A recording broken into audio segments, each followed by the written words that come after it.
안녕하세요. 안녕하세요. 먼저 그리기 대회에서 우수한 성적으로 대상, 최우수상, 특별상을 받은, 그리고 또 상을 받지 않은 모든 분들께 축하하면서 감사드립니다. 저희가 심사를 마지막에 조금 봤는데, 최우수상, 대상 선정하는데 굉장히 어려움을 많이 겪었습니다. 왜냐하면 다 잘 그린 거예요. 누구를 대상으로 할까, 누구를 최우수상으로 할까, 이렇게 찝는데 굉장히 많은 고심을 했습니다. 제가 여기 와서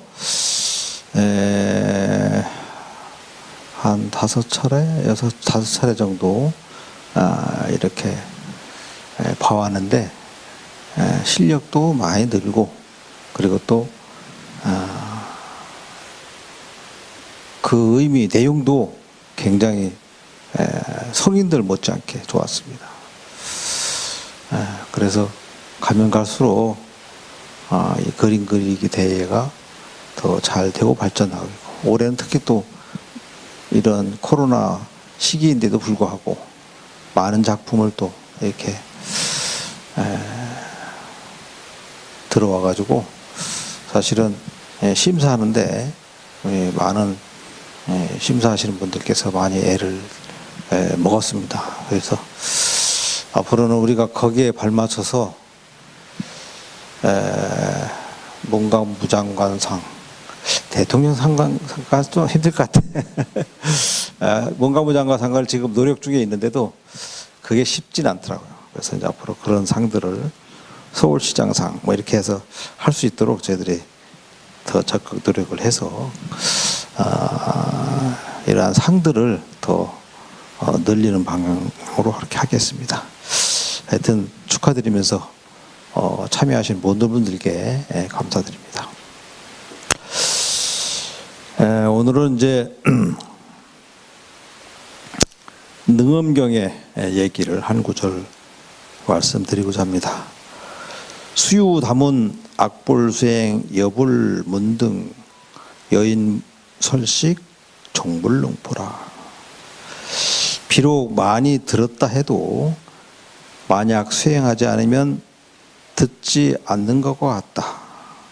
마치 사람이 음식을 이야기하더라도 마침내 배가 부르지 않는 것 같다.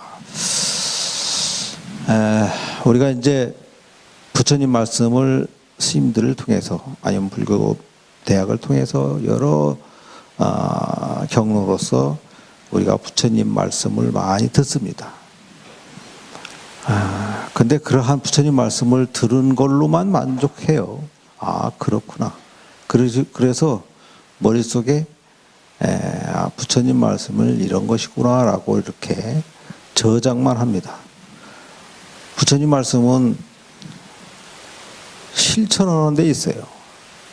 실천하지 않으면은 우리가 음식 얘기만 할 뿐이지 아무 배부르지 않다, 아무 이익이 안 된다라고 하는 거예요. 그래서 우리가 대웅전에 보면은 문수보살, 그 다음에 보현보살, 그것은 항상 한 묶음이에요. 문수보현은 항상 한 묶음입니다. 그것은 부처님 말씀을 보현보살처럼 실천해야만이 부처님과 같은 대지혜가 나온다라고 하는 것이 한 묶음이에요. 그리고 문수보살 같은 부처님 말씀을 잘 실천해야만이 부처님이 될 수 있다라고 하는 이 두 분이 다 한 묶음이에요. 그리고 불교라고 하는 것은 부처님께서 그렇게 많은 말씀을 하신 것은 우리들에게 이러한 실천을 통해서 좀 더 향상된 그런 사람이 되고자, 우리가 근본적으로는 깨달음을 추구한 깨달음으로 가고자 하는 그러한 열망으로 우리가 수행도 하고 하지만은, 그러나 우리가 살아오면서 부처님 말씀은 우리를 행복하게 하고 우리를 이익되게 하고 또 이 세상을 평화롭게 하는데 부처님 말씀이 가장 필요한 것이다. 부처님 말씀은 어느 하나 누구에게 해롭힌다든가 또 누구에게 피해를 간다든가 아니면 누구에게든 간에 차별된 그런 세상을 만들지 않기 위해서 많은 말씀을 하셨어요. 그래서 그러한 말씀들을 우리가 잘 지키고 따른다면은 그야말로 이 세상은 항상 평화로운 세상이 되지 않을까라고 하는, 부처님께서는 이 깨달음이라고 하는 궁극적 행복, 우리가 인간의 궁극적 행복은 깨달음에 있지만은, 그렇지만은 그러한 깨달음은 차지하더라도 우리가 살아가면서 부처님 말씀은 우리를 행복하게 하는 것이다.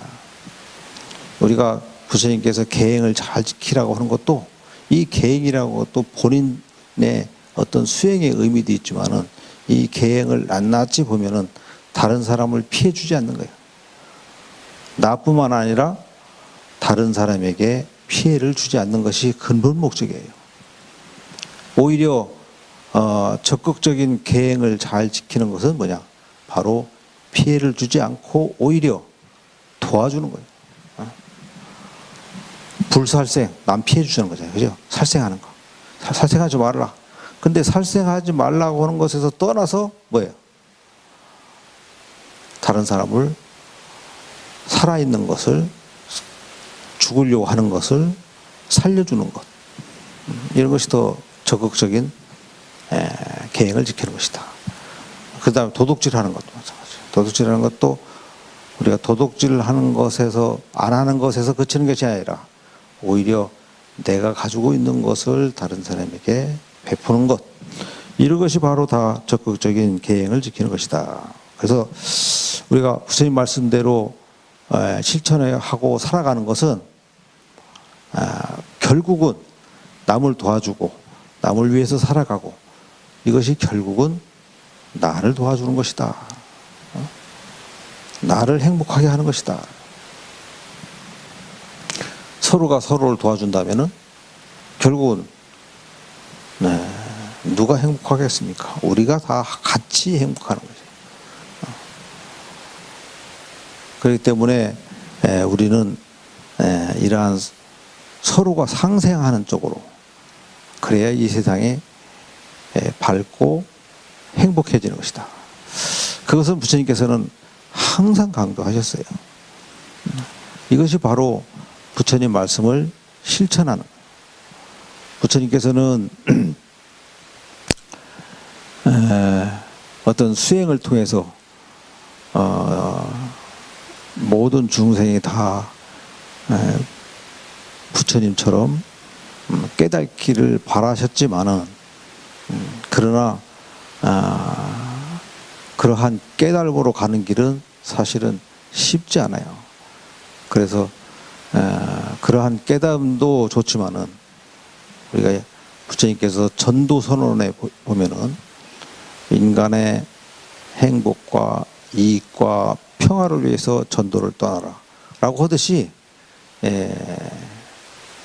부처님의 이 말씀, 또 부처님께서 바라는 어떤 이 세상은 바로 우리 인간의 행복과 이익과 평화예요. 그래서 우리 불자들은 바로 그러한 부처님 말씀대로 잘 실천해서 살아가는 것, 이것이 불자로서 우리가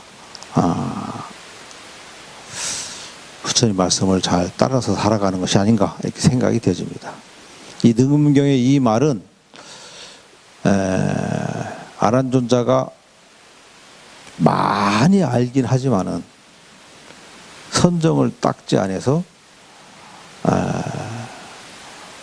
마구니의 마에 들어서 굉장히 고생을 했을 때 부처님께서 이렇게 건져주시면서 하신 말씀이에요. 그래서 아란존자는 많이 알지만은 선정을 닦지 않았어. 즉 실천하지 않았다 이거야.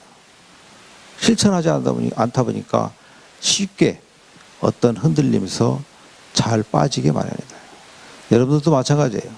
많이 알지만은 여러분들 와서 절에 와서 기도를 한다든가 아니면은 집에서 건강경 독송 한 번을 한다든가 아니면 참선을 한다든가 연부를 한다든가 여러 가지 불교적 수행을 자기가 하나를 다 가지고 있으면서 꾸준하게 실천을 해요.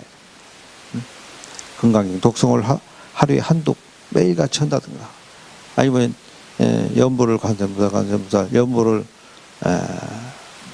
하루에 뭐 천독을 한다든가 만독을 한다든가 참선을 한다든가 절을 한다든가 이런 수행 실천이 바로 선정을 닦는 거예요. 그러한 선정을 닦지 않고는 어떠한 상황이 도래됐을 때 우리가 빠져들게 돼요. 흔들리게 되고.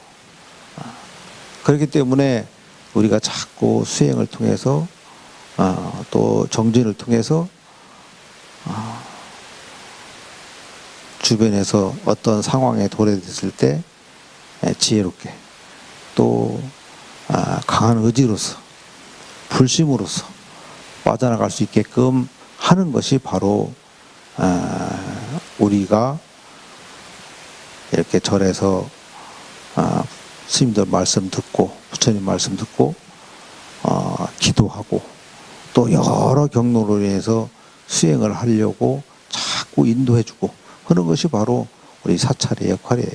그렇기 때문에 여러분들은 실천하는 거 실천하지 않으면 아무 의미가 없어요. 실천해야만이 우리가 여기 능엄경 말씀처럼 음식 얘기만 했지 음식을 먹지 못하는 것 같이 실천해야만이 우리가 직접 느낄 수 있는 것이다.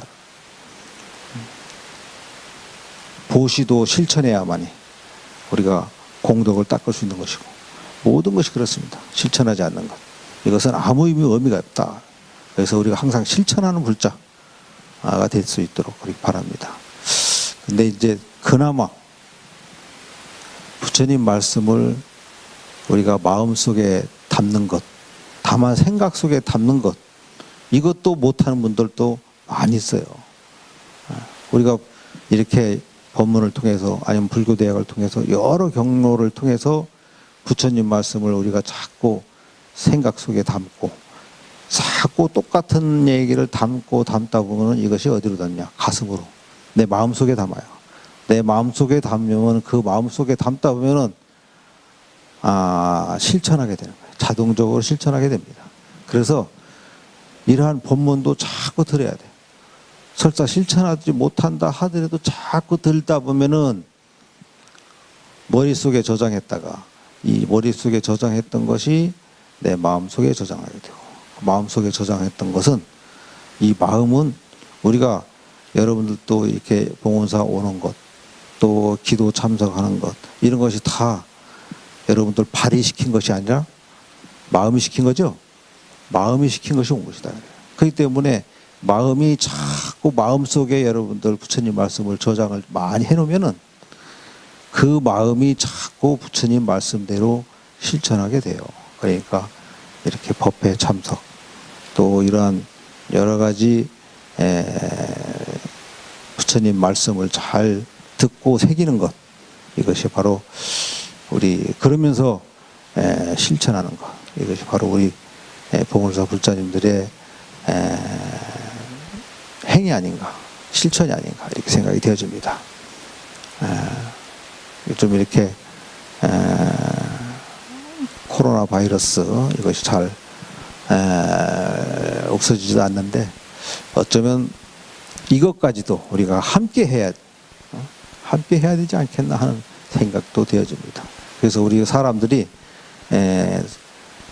이러한 것들을 다 함께 하지만은 면역을 잘 생겨서 그런 것도 다 쉽게 물리칠 수 있는 그런 강인한 이런 신심과 정신력, 이것이 더 중요하지 않겠나 이렇게 생각이 되어집니다.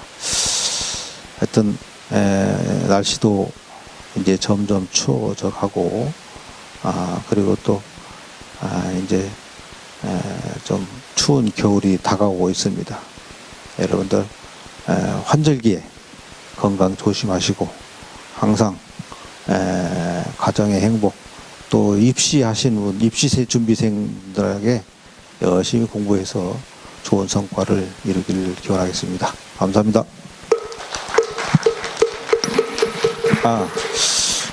공지사항 하나. 포교사라고 하는 것이 있어요. 포교사. 기독교에는 전도사가 있죠. 우리는 포교사. 사실 우리는 전도란 말은 우리들이 먼저 썼어요. 부처님께서 전도 선언했잖아요. 하듯이.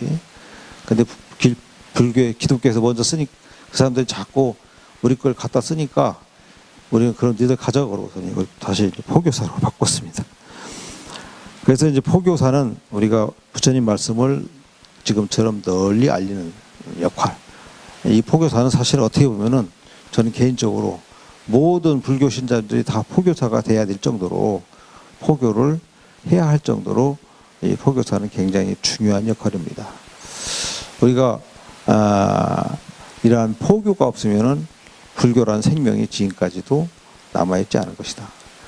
포교와 수행은 함께 해야 된다.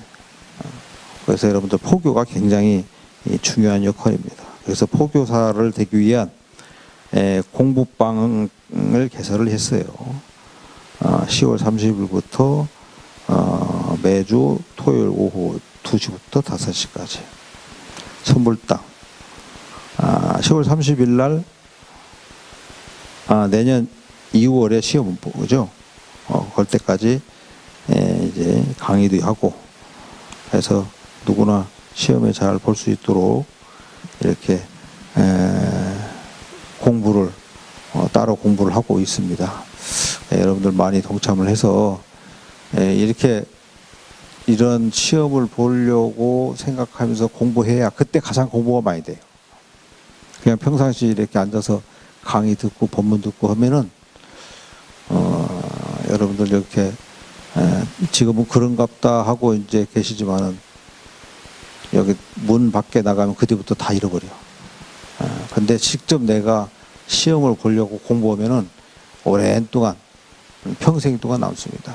그래서 불교 공부를 오히려 시험을 보지 않는다 하더라도 이렇게 불교 공부를 하고 싶은 분들은 이렇게 시험 대비 공부방 개설해서 많이 동참해서 공부하시고 또 포교사로서 이렇게 포교를 일선에서 포교할 수 있는 그것도 큰 공덕이에요. 포교 공덕이 가장 큰 공덕이다 그랬어요. 그러니까 여러분들 포교 공부방에 많이 동참해 주시기 바랍니다. 네, 마치겠습니다. 네,